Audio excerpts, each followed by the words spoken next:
नमस्ते आचार्य जी। मैं रुचि दिल्ली से हूँ। कल मैं जब मूवी से आ रही थी अकेले, लगभग 11:40 का समय रहा होगा। जैसे ही मैं कैब में बैठी, मेरा सारा ध्यान था कि ड्राइवर कहीं गलत जगह न ले जाए, मैं सुरक्षित घर पहुंच जाऊं। उस वक्त जो सारा गीता का ज्ञान था, वो सब रह गया और बस मुझे अपनी सेफ्टी का कंसर्न होने लगा। मुझे उस समय ऐसा लगा कि लड़कियों को शायद ज्ञान से ज्यादा फिजिकली और मेंटली स्ट्रांग बनना पड़ेगा पहले, तभी ज्ञान उनकी कुछ मदद कर पाएगा। क्या ये बात सही है? मुझे इस बारे में जानना है। आचार्य प्रशांत, ये जो आप सही पूछ रहे हो, ये भी तो ज्ञान की ही बात है ना। ज्ञान का किसी भी स्थिति में अर्थ होता है। सच क्या है, झूठ क्या है, इसका निपटारा। तो वो तो आप कैब में फंसे हुए हो, चाहे आप पिक्चर देख रहे हो, चाहे घर पहुंच गए हो, आपको तो हमेशा ही जानना पड़ेगा न कि सच झूठ क्या है। ज्ञान तो आपको हर क्षण में चाहिए। आप लड़की हो तो आपको कितना पैसा होना चाहिए, आपको कितने बजे फिल्म देखनी चाहिए, आपको किस तरह से कैब करनी चाहिए, आपके पास कोई हथियार होना चाहिए, आपके पास और क्या बंदोबस्त होने चाहिए। ये सब भी तो ज्ञान की ही बातें हैं न। या ज्ञान का अर्थ बस ये होता है कि अहम ब्रह्मास्मि। आप संस्था से सत्र सुनती हैं तो बस में उसमें जितनी वेदांतिक और शास्त्रीय बातें हैं और पारमार्थिक बातें हैं, आपका उनसे ही सरोकार है। आप मुझे अभी स्क्रीन पर सुन पा रही हैं, इसके पीछे बहुत सारा तो जो इंफॉर्मेशन टेक्नोलॉजी का ज्ञान है वो लगा हुआ है ना। वो भी तो ज्ञान के ही क्षेत्र में आता है कि नहीं आता? नहीं तो बस मैं अपनी ही मेज पर बैठ कर के करता रहता युद्धस्व, आप तक बात कभी नहीं पहुंचती। वो सब कुछ जो आपको एक सही आनंदित मुक्त जीवन जीने में सहायता दे, वो ज्ञान में ही आता है। विद्या अविद्या दोनों ज्ञान में ही आते हैं। मुझे सिर्फ ये पता हो कि गीता में क्या लिखा है और मुझे ये न पता हो कि संस्था का प्रबंधन कैसे करना है, तो आप ये सत्र नहीं सुन रहे होंगे। तो संस्था कैसे चलानी है, जिसमें सब कुछ आता है, कैसे नए लोगों को संस्था में सम्मिलित करना है, उसकी पूरी प्रक्रिया क्या होनी चाहिए, आवेदन की, फिर भर्ती की, एप्लीकेशन कैसे आएंगे, रिक्रूटमेंट कैसे होगा, वित्तीय प्रबंधन हमारा कैसे चलना है, रुपया पैसा कहाँ से कितना आएगा, तब कहाँ कितना खर्च कर सकते हैं, वो ज्ञान का हिस्सा नहीं है क्या? और अगर वो ज्ञान का हिस्सा नहीं है तो फिर ये भी जो अभी ज्ञान का चल रहा है, खेल आदान प्रदान, ये कहाँ चल रहा होता? आप भी वही YouTube पर कुछ विज्ञापन वगैरह देख करके आई होंगी शायद। बहुत ज्ञान लगता है ये समझने के लिए कि पूरा जो प्रचार का बजट है, उसको कहाँ और कितनी सावधानी से कितना और कब तक खर्च करना है, वो भी ज्ञान ही है। हमने ज्ञान को बड़ी एक परालौकिक चीज बना दिया है कि ज्ञान माने आसमानों पर क्या हो रहा है वही ज्ञान है। अभी मैंने आपसे कहा कि उपनिषद साफ साफ बताते हैं, विद्या और अविद्या दोनों चाहिए। आसमानों की बात तो बाद में हो जाएगी। उपनिषद कहते हैं कि जो जमीन की बात नहीं समझता, वो अगर आसमानों की बात करे तो दो चांटा लगाओ उसको। पंडित जी थे एक बार, पंडित जी नदी पार कर रहे थे। वहां बैठा हुआ है मल्ला। पंडित जी ने मल्ला को कभी पढ़ने ही नहीं दिया था। पंडित जी के तरीके, बोले ज्ञान तो बस हमारे ही पास होना चाहिए, शास्त्रीय सारा। तो मल्ला को काला अक्षर भैंस बराबर वो कुछ नहीं जानता, वो बस चप्पू चलाना जानता था। तो पंडित जी बैठे हैं, मल्ला बैठा है, नाव पहुंच गई है आधी नदी। पंडित जी पूछ रहे हैं, हे भाई, वेद कितने हैं? बोला, अरे महाराज का पूछ लिए, हमें क्या पता। बोले, अरे मूर्ख, चलो यही बताओ उपनिषद कितने हैं? बोले, महाराज, हम तो बोलो ना पाओ का बोले ये उपसिदन। बोले, अज्ञानी, कुछ नहीं जानता तू, कुरान जानते हो? महाराज, क्या बोल रहे हो? पुराण हम कहाँ से जानेंगे? बोले, सांख्य योग जानते हो? बोला, महाराज कैसे चप्पू चलाने दो, सांख्य योग। पंडित जी को मजे लेने हैं। बताओ उत्तर मीमांसा, पूर्व मीमांसा का अंतर जानते हो? बोले, नहीं। नरक में जाओगे, नरक में मरने के बाद। मल्ला बोला, पंडित जी। बोले, हाँ। बोला, तैरना जानते हो? पंडित जी बोले, अधम, नारकीय, असुर, दानव, पिशाच, राक्षस, मैं क्या ऊंची ऊंची बातें कर रहा हूँ उपनिषद, दर्शन, और तू मुझसे पूछ रहा है कि मैं इस भौतिक भावजल में तैरना जानता हूँ? नहीं जानते तैरना। बोले, महाराज हम तो मरने के बाद नरक वरक में कब जाएंगे? नहीं जाएंगे पता नहीं, पर आप अभी ही मरने वाले हो, नाव में छेद है। पंडित जी हक्के बक्के, नाव में बैठे हो बेटा, तो तैरना सीखो, चप्पू चलाना भी सीखो। ये कहना काम नहीं आएगा कि मैं तो महाज्ञानी हूँ। वैसे ही आप अगर कैब में बैठी हैं, तो लात, भूसा, मुक्का चलाना सीखिए। ये कहना काम नहीं आएगा कि मैं तो गीता सत्रों में जाकर ज्ञान ले देती हूँ।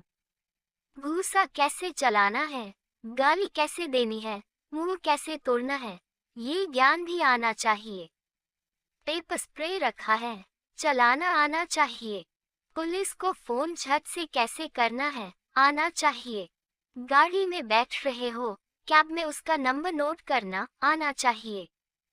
किसी को जोर से आवाज देकर के बताना कि हाँ, इसमें बैठ गई हूँ। कैब का ये नंबर है और ड्राइवर का ये नाम है, ये आना चाहिए। ड्राइवर की फोटो लेकर भेज दो किसी को, ये आना चाहिए।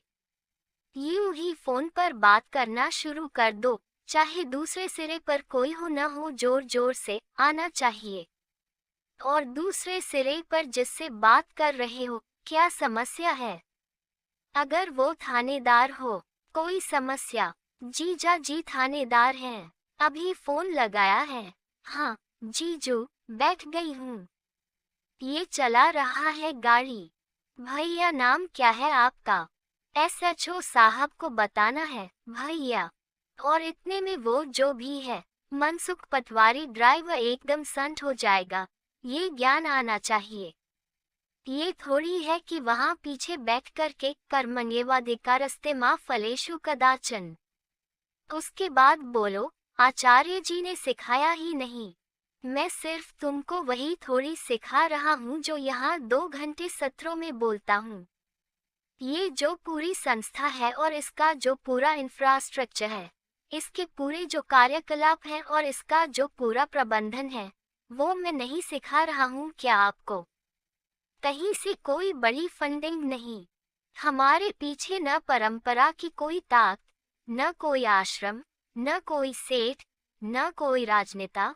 उसके बाद भी इतना बड़ा ये हमने अभियान खड़ा कर दिया। ये आप हमसे नहीं सीखोगे या बस यही सीखोगे कि आचार्य जी तो बस गीता जानते हैं। आचार्य जी व्यवहारिक रूप से क्या कर रहे हैं, वो आपको नहीं दिखाई देता। वो एक मैनेजमेंट मिरेकल है, वो नहीं सीखोगे। अभी किस अखबार में छपा था कि 1,10,00,000 पशुओं को सिर्फ 2024 में। अभी न्यूज़ 24 में बीते हफ्ते रिपोर्ट छपी है कि सिर्फ 2024 में अनुमान है कि आपकी संस्था ने लगभग 10 लाख पशुओं की जान बचाई है। या मेरा काम बस आपको संस्कृत बांचना है। व्यवहारिक तल पर, पार्थिव तल पर, मटीरियल भौतिक तल पर जो हम कर रहे हैं, वो भी तो हमसे सीखो ना।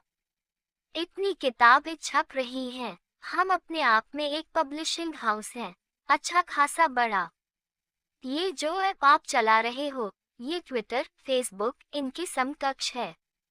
सोचो कि आपकी संस्था कितनी चीजें हैं।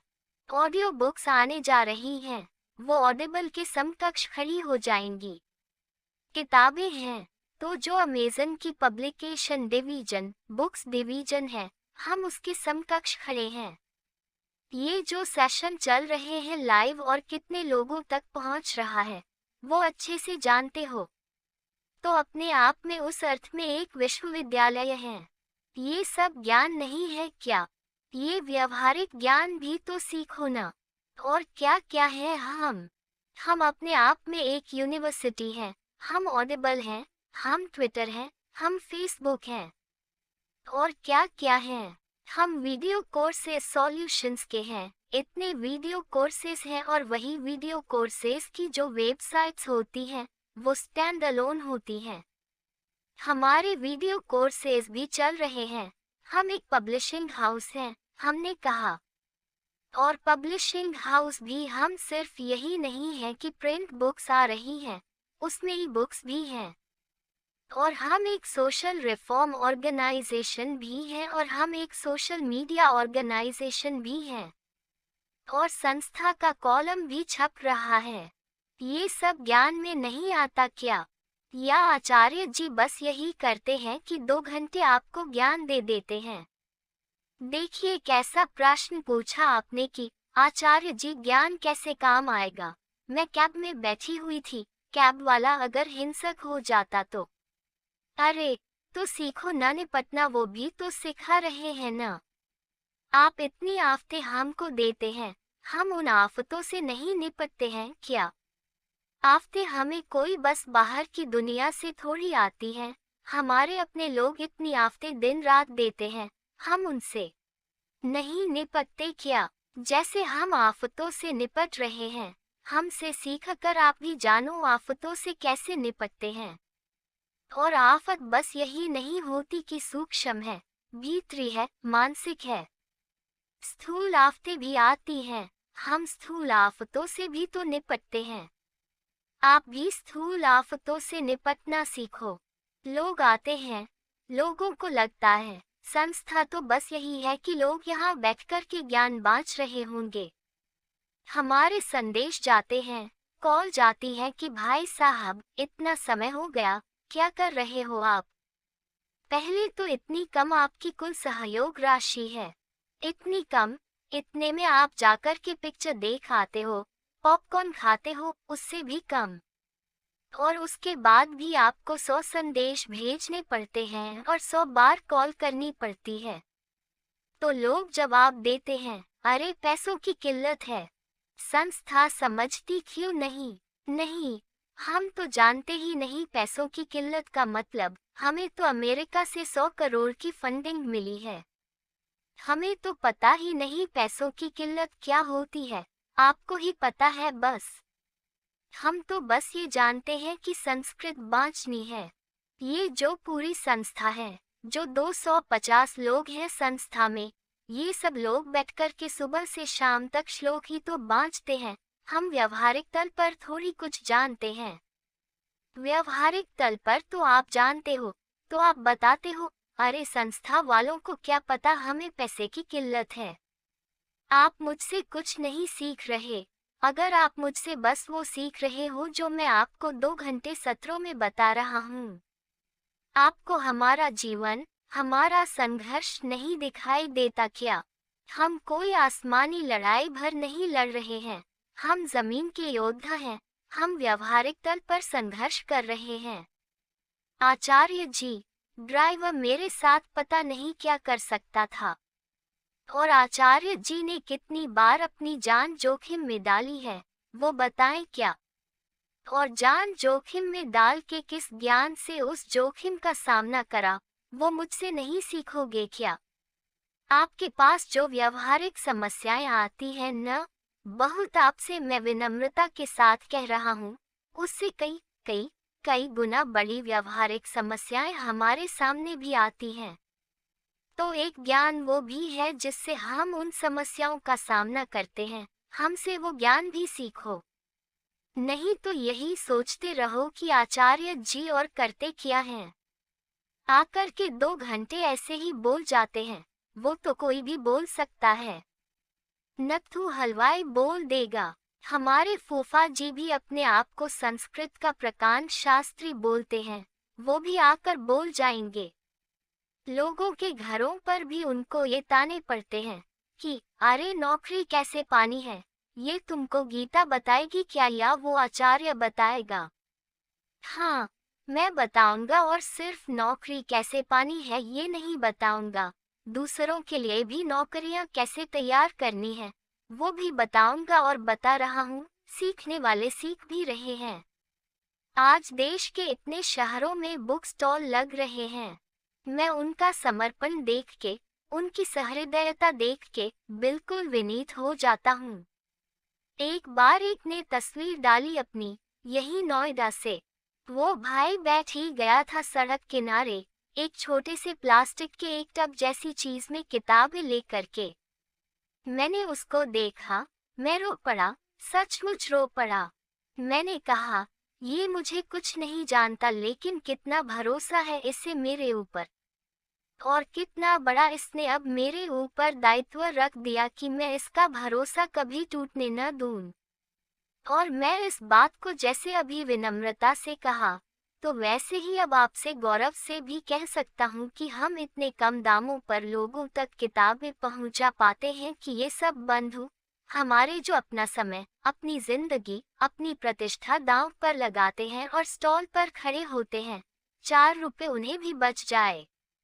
इतने कम दामों पर लोगों तक किताब पहुंच पाना ये यूं भी नहीं हो रहा है। किताब इतनी सस्ती छपती नहीं है भाई। पर आप कभी सोचोगे नहीं कि आप तक इतने सस्ते में कैसे पहुंच जाती है। वो भी एक ज्ञान है कि किस तरीके से ऐसा करना कि लोगों तक इतने कम दाम में पहुंच जाए कि फिर जब वो उसको आगे वितरित करे तो कम से कम उनका खर्चा पानी कुछ निकल आए।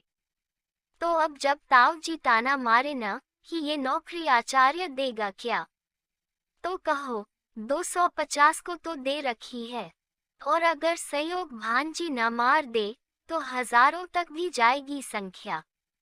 हमको लगता है ये तो बस वेग नेबुलस स्पिरिचुअल थ्योरी की बातें हो रही हैं, इसका कोई प्रैक्टिकल डायमेंशन तो होता ही नहीं है।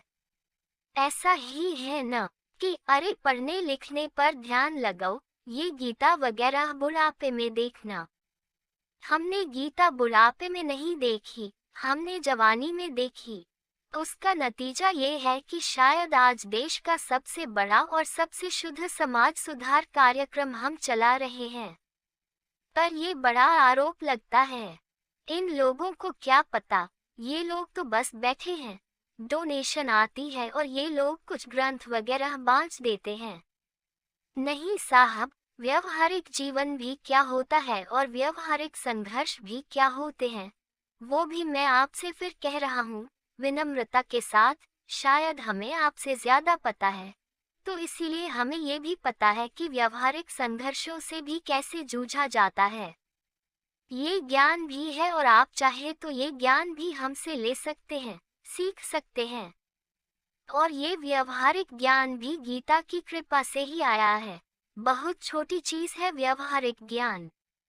श्री कृष्ण अर्जुन को उच्चतम ज्ञान बता रहे हैं, आत्मज्ञान। उसके बाद व्यवहार की चीजें बहुत सरल हो जाती हैं।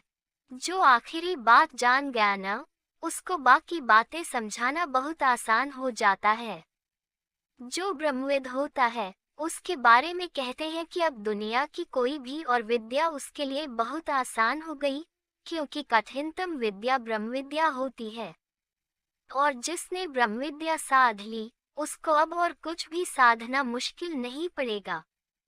तो अब दुनिया में अगर निकलेगा तो बिल्कुल छत्रपति हो जाएगा। उसको हराना असंभव हो जाएगा, क्योंकि उसने अब स्वयं को हरा लिया ना। ब्रह्मविद्या माने स्वयं को हरा देना। जिसने स्वयं को हरा लिया, उसको हराना फिर बहुत मुश्किल हो जाता है। तो मार वार दो तो ही ठीक है, हरा नहीं पाओगे उसको। बिल्कुल भी अपने मन में ये बात मत लाइएगा। कईयों का आता है, वो अभी 1 महीने 2 महीने परीक्षा आ रही है, तो 2 महीने की हम परीक्षा दे लें, उसके बाद हम फिर गीता सत्रों में दोबारा जुड़ेंगे। भाव उनका बिल्कुल वही है जो आज के प्रश्नकर्ता का है, कि गीता अलग बात है और ये जो संसारी संघर्ष होते हैं और संसारी परीक्षाएं होती हैं, अलग बात है। अलग बात नहीं है। जो गीता का हो गया ना, वो जान जाता है भली भांति की सांसारिक परीक्षाएं भी कैसे पार करनी है। और वो कोई मूर्ख ही होता है जो कहता है कि अभी मुझे जरा संसार की कुछ समस्याओं से जूझना है, इसलिए अभी गीता को मैं 4 महीने के लिए छोड़ रहा हूँ। इससे मूर्खता का वचन नहीं हो सकता। आचार्य जी, रात में अकेली थी तो एक अनजाने पुरुष को देखा, तो मेरे मन में ये भाव आया कि गीता वगैरह का ज्ञान तो सब व्यर्थ है। क्यों? क्योंकि गीता में तो बताया ही नहीं गया है कि ऐसे पुरुष का क्या करना है। गीता में ये बताया गया है न कि अपनी वृत्तियों से सावधान। गीता ये थोड़ी बताने आएगी कि चावल पका रहे हो, दाल पका रहे हो, तो कुकर कितनी सीटी देगा। गीता तुम्हें ध्यान समझा देगी, सजगता बता देगी।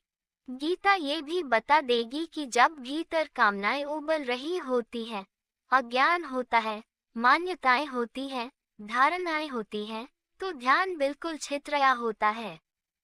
गीता ये भी बता देगी कि जहाँ नहीं डरना चाहिए, वहाँ भी डर जाते हो। पर ये कैसी विचित्र बात होगी कि गीता में ये तो लिखा ही नहीं है कि दाल कितनी सीटी पर उतारनी थी। मैं आपका स्वागत करता हूँ सबका, ये समझने के लिए भी कि जहाँ तक अविद्या के क्षेत्र की बात है, वहाँ आपकी संस्था और आपके आचार्य जी क्या कर रहे हैं। विद्या वाली जो बात है, वो तो आप रोज देख ही लेते हो, सत्र सुन लेते हो, परीक्षा दे लेते हो, थोड़ा अविद्या पर भी गौर करो। हम पक्के वेदांती हैं, हम विद्या अविद्या को साथ लेकर चल रहे हैं। और विद्या किसी काम की नहीं है अगर अविद्या के क्षेत्र में झंडे नहीं गाड़ दिए। किसी को भी कभी ऐसे कहते सुने न कि स्पिरिचुअलिटी वगैरह, थ्योरी वगैरह सब ठीक है, लाइफ में प्रैक्टिकल होना चाहिए। जान जाए कि वो आदमी कुछ नहीं समझता। कोई आदमी अगर सच्चे अर्थों में व्यवहारिक है, आध्यात्मिक है, व्यवहार क्या है, प्रैक्टिकलिटी क्या है, ये आप जाकर उससे सीख सकते हैं। श्री कृष्ण को देखिए न, महाभारत में ही अभी अर्जुन को गीता दी है। Shri Krishna the teacher, Shri Krishna the theoretician, और अगले ही पल वो हो जाते हैं Shri Krishna the tactician, the strategist. कैसे हो जाते हैं? बोलिए न। जिसको गीता आती है न, वो सब जानेगा कि जीवन के सारे युद्ध कैसे जीतने हैं।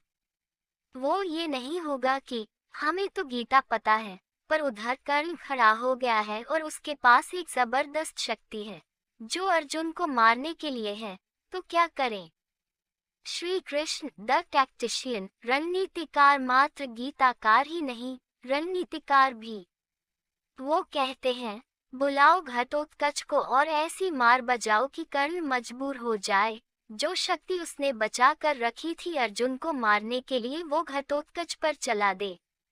ये देखो, टैक्टिक्स। अपना ही योद्धा, अपना ही बंदा, अर्जुन का ही भतीजा लगा वो घटोत्कच, भीम का बेटा था, उसको मरवा दिया और कोई छल करके नहीं, कोई षड्यंत्र करके नहीं, उसको बुला करके उसको कहा तू लड़, तू लड़, तू इतना मार, दुर्योधन वगैरह को इतना मार कि कर्ण मजबूर हो जाए। और जिस क्षण शक्ति लगती है घटोत्कच को, श्री कृष्ण मुस्कुराते हैं।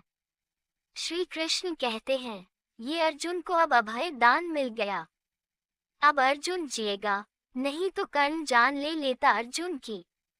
ऐसा होता है गीताकार, वो टैक्टिक्स भी जानता है, वो तरीके भी जानता है, वो जिताना भी जानता है, वो हराना भी जानता है, वो जीवन के हर युद्ध को जानता है। और आप कैसे लोग हो, लड़के हमें छेड़ गए आचार्य जी, गीता काम नहीं आई। नहीं मान रहे द्रोण तो धर्मराज को जाकर के श्री कृष्ण ने कहा, तुम्हें बोलना पड़ेगा। अश्वत्थामा, नरो वा कुंजरो वा, 18 दिनों में न जाने कितनी बार, एक ब्रिलियंट टैक्टिशियन की तरह श्री कृष्ण अर्जुन का मार्गदर्शन करते हैं। अविद्या, मैनेजमेंट, स्ट्रेटेजी। ये थोड़ी फिर कहते हैं कि अर्जुन, अभी जो तुमको मैंने बताया था 5वें अध्याय के 13वें श्लोक में, उसके अनुसार काम करो। ये सब कुछ नहीं है। और अभिनय करना भी खूब जानते हैं, सारी कलाओं में पारंगत हैं। देख रहे हैं कि गीता ज्ञान के बावजूद अर्जुन की भावना और आसक्ति नहीं जा रही है, और नहीं वो भीष्म से लड़ेंगे तो कहते हैं कुछ करना पड़ेगा। ये भी सब आर्ट ऑफ वॉर का हिस्सा होता है, फेकिंग। वो रथ का पहिया उठा के दौड़ पड़ते हैं भीष्म की ओर कि पितामह हमारे यहाँ तो होगा आपका। तो अर्जुन कहते हैं, नहीं नहीं, मैं वापस आ जाए, मैं लड़ूंगा। श्री कृष्ण से गीता ही भर सीख रहे हो क्या? ये तो मैं सिर्फ 18 दिनों के युद्ध की बात कर रहा हूँ। पांडव युद्ध तक पहुँचने के लिए बचे ही नहीं होते अगर श्री कृष्ण ने पल पल उनका टैक्टिकल मार्गदर्शन नहीं किया होता। अपनी जवानी में ही पांडव किसी लाक्षागृह में नहीं तो कहीं अज्ञातवास में निपट गए होते। कथा तो ये कहती है कि चीरहरण हो रहा था द्रौपदी का, तो वो आ गए और उन्होंने द्रौपदी की साड़ी बिल्कुल अनंत लंबी कर दी, तो दुशासन परेशान हो गया। साड़ी उतरी ही नहीं पूरी, पर धरातल पर तथ्य में ऐसा तो नहीं हुआ होगा। ये तो बताने का एक तरीका है, ये तो काव्यात्मक तरीका है बताने का कि आसमान से साड़ी उतरती आ रही है और द्रौपदी को निर्वस्त्र नहीं होने दे रही है। वास्तव में क्या हुआ होगा? कुछ तो हुआ होगा। श्री कृष्ण ने कुछ तो करा होगा, तो वो ये भी करना जानते हैं। उस वक्त उन्होंने ये नहीं कहा कि दुशासन आ तुझे गीता सुनाता हूँ। जमीन पर, सड़क पर, सभा में किसी महिला का अपमान हो रहा है, उसको निर्वस्त्र करा जा रहा है, तो उसको बचाना कैसे है? श्री कृष्ण ये भी जानते हैं। कोई खुली बदतमीजी कर रहा है, शिशुपाल जैसा, गालियां ही दिया जा रहा है, गालियां ही दिया जा रहा है। तो श्री कृष्ण ये भी जानते हैं कि कब तक उसकी उपेक्षा करनी है और फिर कब पकड़ करके उसको तोड़ देना है। उसको गीता नहीं सुना रहे। आप ये नहीं सीखोगे क्या? ये कोई अदर वर्ल्डली हम कार्यक्रम नहीं चला रहे हैं। हम इसी जिंदगी को गरिमा के साथ, हसत के साथ, निर्भयता के साथ, शान और समर्पण के साथ जीने का अभियान चला रहे हैं। हमें इसी जमीन पर जीना है, ज्ञान और गौरव के साथ। हम आसमानों की बातें नहीं करते हैं, पर आप लोगों का उल्टा हिसाब चलता होता है। आप कहते हो कि नहीं, आचार्य जी तो आसमानों की बातें सिखा रहे हैं, जमीन का तो कुछ बताते नहीं। तो जमीन का तो हम फिर अपने हिसाब से देखेंगे। ये आजकल हमारा जो जमीन का कार्यक्रम है, जमीनी कार्यक्रम माने आपके दुनियावी मसले।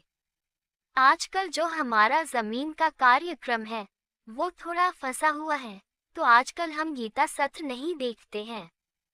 पहले भोजन, फिर भजन। हाँ हाँ हाँ, गजब लोकोक्ति सुनाई है। ये लोग संस्कृति अपनी जेब में रखिए कि पहले भोजन फिर भजन, कि अभी तो हम भोजन का जुगाड़ कर लें, उसके बाद देखेंगे गीता वगैरह करनी है कि नहीं। भोजन का जुगाड़ भी कैसे करना है, ये गीता सिखाएगी। है ऐसा है, गीता में बताएगा कौन अध्याय, कौन श्लोक में है। तुम्हें कुछ नहीं मिलेगा। तुम कह रहे हो बाकी गीता से कोई मतलब नहीं, जरा बता देना गीता के कौन से श्लोक में एम्प्लॉयमेंट स्कीम है? हर श्लोक में है। प्रश्नकर्ता: धन्यवाद आचार्य जी।